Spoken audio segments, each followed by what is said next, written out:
certain things change from the Trayodashi of Kartika Masa. Traditionally, they created a science as to how one should behave. So, the significance of the festival has largely been ignored. It is time to bring this back so that you don't sink down. Do not become susceptible to various negative forces which are always working upon us.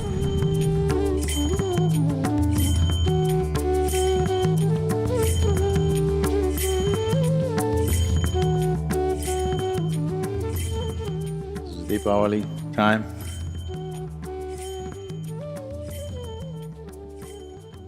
What is the significance of this?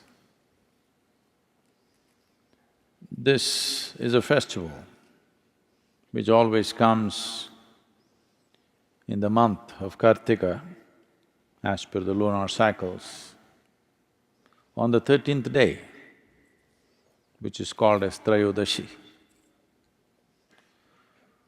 The 13th day of the Kartika month is the festival.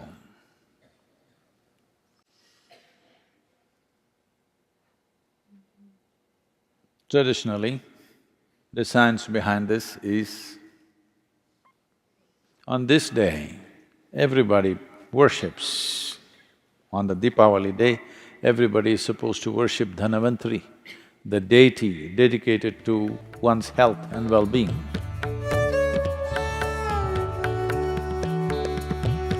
Today the word Dhanavantari has almost become synonymous with a doctor. Dhanavantari or the deity Dhanavantari is supposed to be the source of Ayurveda, the science of long and healthy lives. Well, lot of North Indian people, lot of North Indian people. So, I don't know when they did this, because the nature of the language is like that.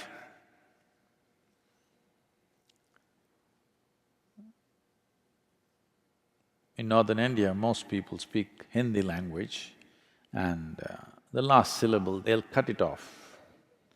If you say Dhyana Lingam, they'll say Dhyana Ling. If you say Shiva, they'll say Shiv. If you say Rama, they'll say Ram.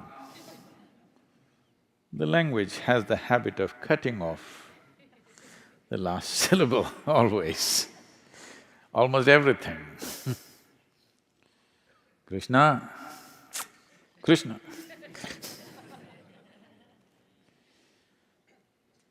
Deepavali, Diwali, like this. So someone cut this Dhanavantari and Trayodashi and made it Dhantera. What was about health became about wealth. Dhan means money. Now everybody thinks Deepavali is about money. Why it is about health is, for those of us who live in the northern hemisphere, it is from this day onwards, certain things change. From the Trayodashi of Kartika Masa, things change. In a way, there is a slowdown of life. So for the winter months, what you should do with yourself, what time you should wake up, what you should eat, how your food habits should change, how your practices should change, for all this, traditionally they created a science as to how one should behave to pass through winter months without getting sick, without getting depressed, without losing your sense of balance and purpose in life. How to do this? For this, there was an entire science. Lighting of lamps and bursting of crackers was one of those things, so that you don't slip into a slowdown. There is genetically, there is a dimension, the evolutionary memory within us thinks that as winter months come, whether it actually got cold or global warming kept you warm, that's not the point. The changes have happened. The distance between the planet and the way the planet and the sun are positioned has changed.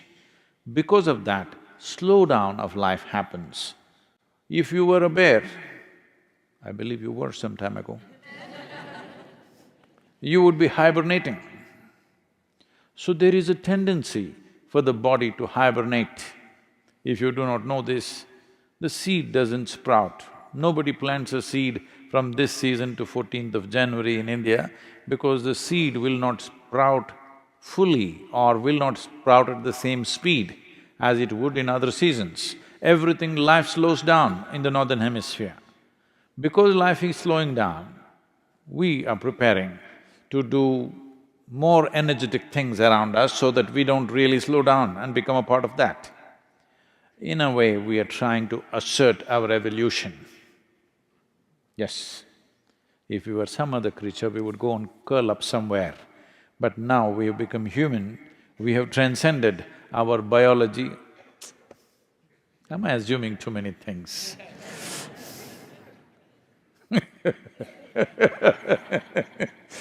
You are supposed to have transcended your biological tendencies.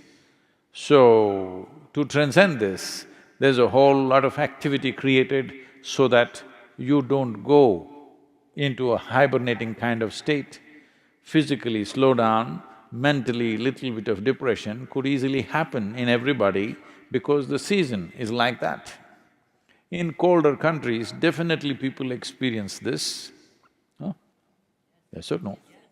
Because things have slowed down within you. In the northern hemisphere, not just you, everything has slowed down because our relationship with the sun has changed, which is the basic source of life. The basic source of energy on this planet is sun.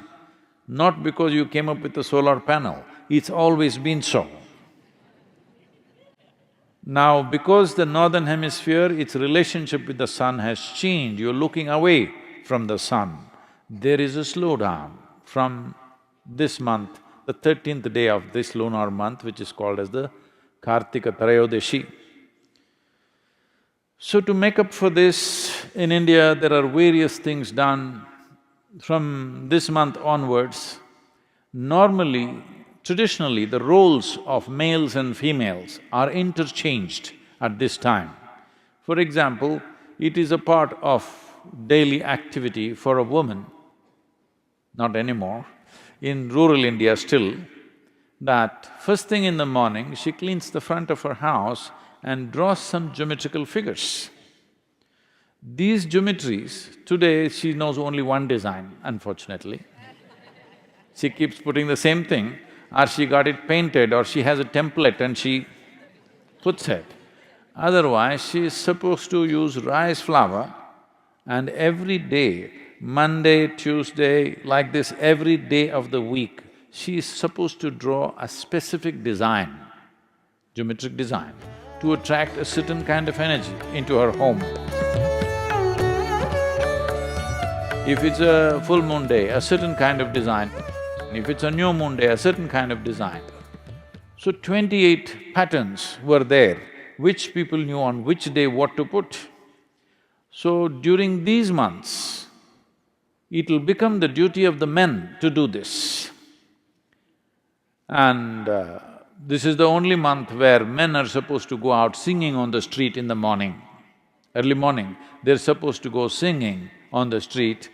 Even today, a small number of people are doing this. In rural India to some extent, in urban India, once again a little bit of revival is happening. Today we have become very large cities, otherwise if you lived in a village, everybody who lives there needs this beat of drum and music to reverberate in their system so that they don't hibernate, so that their systems don't slow down. So Deepavali is about that. If you cannot see the light, that's why the crackers, so that you anyway wake up. At 4:30 in the morning, they will start bursting crackers all over the town so that everybody wakes up and everybody becomes alive. Because it is important in the winter months that you come up before the sun.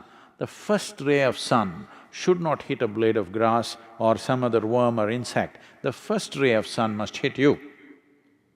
This is the commitment.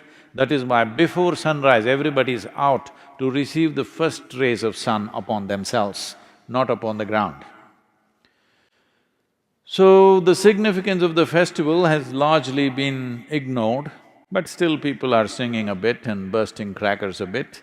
It is time to bring this back, especially in colder weathers. This would be wonderful if some of these things are revived, because Diwali is not a religious festival, it's got something to do with our geographical location on this planet. Because we are in the northern hemisphere, these changes are happening to us, to our bodies, to the plants, to the animals, everything it's happening. You see, everything slows down.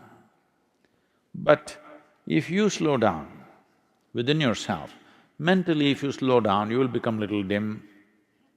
Physically if you slow down, you will become susceptible to various other ailments which you may not be susceptible if your body is vibrant and alive.